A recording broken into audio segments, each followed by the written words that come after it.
This is Backrooms level 1 of 9.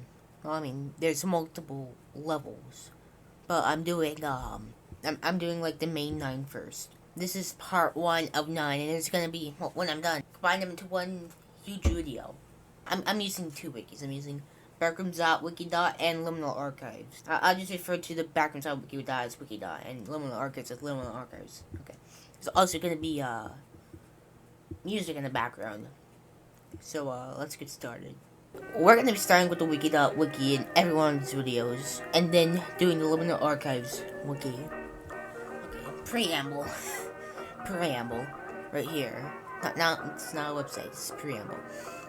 If you're not careful, and you no-clip out of reality in the wrong areas, you'll end up in the backrooms. It's nothing but the stink of old moist carpet, the madness of mono yellow, the endless background noise of fluorescent lights at maximum humbuzz. Approximately 600 million square miles of randomly segmented empty rooms to be trapped in. God save you if you hear something wandering nearby, so sure as hell has heard you. Now, for Wikidot, they use just survival difficulty class, whatever. Survival difficulty class 1, safe, secure, and minimal entity count. Level 0 is the first level of the backrooms, and first level mini encounter.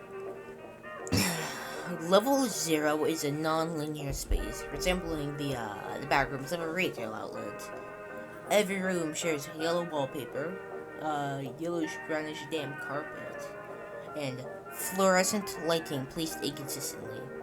No two rooms are ever the same. The light flickers inconsistently and hums louder than ordinary fluorescent humming. The carpet fluid can't be identified consistently. It is not water, and also it's not safe to consume. Linear space has changed a lot. If you walk forward, you can get back at where you started, and walking back will have a different set of rooms. Navigation is extremely difficult due to this and how similar rooms are to each other. Tools for navigation don't work, and radio signals don't work well here either. There is no light here, besides you. Even though most enter the backrooms here, contact with others have never been reported. It's inferred that lots died here, most likely from dehydration, starvation, psychological trauma, due to sensory deprivation and isolation, although no bodies have been reported. Trying to enter in a group will separate everyone until you leave. Hallucinations are common in level 0, the most common being humming from the lights becoming deafening, then just silencing, like really abruptly. Doors, stairs, deja vu also. Even like speech that doesn't resemble any language that's known. Movement in peripheral vision, resembling insects crawling underneath the wallpaper, which I'm just gonna skip this, man. Read it if you want, it's on screen right now. Sorry if you're blind, I don't care. I hate bugs, so I'm skipping this. So, according to analysis, the CO2 levels are rising at pretty rate. The significance of this is unknown. Entities? Just deal. Entrances and exits, just no clipping out of reality, made one. Fortresses of level 283 rarely do contain wooden doors that smell of mold. Entering these will take care. The only exits are no clipping, which will always send you level 1. And it is rare, but you can get to the Manila room by walking a great distance. The mag has left documentation here, which can help in survival. There are some footnotes too, just one. Traces of pleural fluid have been found in analysis. We're gonna be doing the Liminal Archives now. And Liminal Archives is not level 0, it's level 1. And there's a whole different classification. Instead of the class whatever, it's a Bassett-Fraser Index. Difficulty, 1 out of 5. This level is desolate and characterized by a lack of sustenance or materials.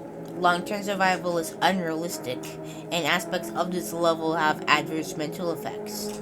After a great enough time spent in the level, it will become psychologically impossible to distinguish between imagined and real sounds.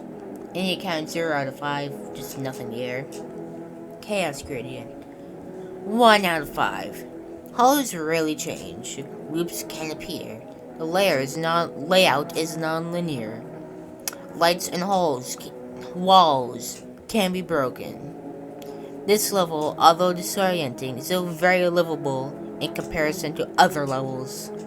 And also passive Fraser Index 0.667 out of 5. Now here's the actual description now. Level 1 is an infinite space that resembles a barren office, which is different from Wikidar, which is a retail outlet. So yeah, one main difference right there. One major difference actually. The walls have a mono yellow wallpaper and an oily red liquid drips through the cracks between ceiling panels. The beige shag carpeting is always damp, occasionally forming puddles. Drinking this causes bodily mutation. The level is it's tons of an infinite amount of rectangular rooms that have a huge variation in sizes. Some can be extremely wide, impossibly tall, or too narrow for anyone to fit through. Some are also larger than the area around it should allow. Other floors can be accessed by massive cylindrical shafts with steel-plated walls, stretching through dozens of floors. You can find these behind thick steel doors that usually require a crowbar or something similar to open. The shafts have a constant updraft of warm, damp air, and vents dot across the walls.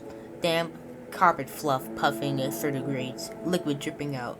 You can go down these shafts to reach lower floors, but these floors aren't that unique. Descending the shafts may be a good escape if needed. However, it's hard to go back up due to slippery walls and lack of protrusion. Additionally, fluorescent ceiling lights fill this level with a loud hum buzz.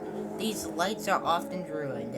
The humming sound is known to cause such various psychological effects, such as auditory hallucinations and stressed disorientation. You should go in the shafts away from these lights when you're starting to feel these effects. Some sections of level 1 show signs of extreme damage, as if it was demolished.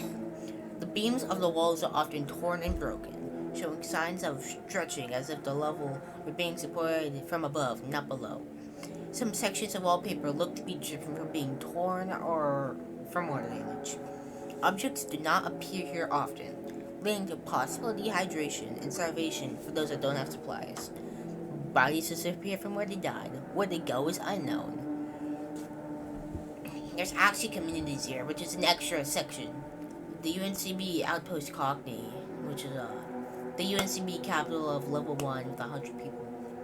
BRU Outpost Petitry, a research outpost established by the BRU when it was discovered the walls were anomalous. It's one of residential outposts now, with after these experiments were done and over with 100 people. 150 people actually, I'm wrong. JRC Outpost Secretary.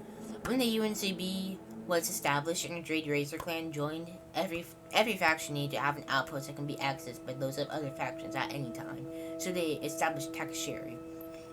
It has a small population and is never used often, but there is always one prominent member of the faction, never more or less. There are assorted camps spread across the level. Active camps should be ignored because they're private property. Entrances and exits. Entrances, normal reality or its sublevels. No clipping from normal reality. Sublevels, I think it's the same. Exits. Staircases that lead to level 2. Yeah, that's it for this video. But yeah, this was level 1 out of 9 of the main 9 series. Plan to release every video within like a 2 or 3 week interval. But not once every like 2 or 3 weeks. I mean like release all 9 videos within like 2 or 3 weeks, and then like afterwards combine them all. Yeah. Okay, this is the end of the video. Goodbye.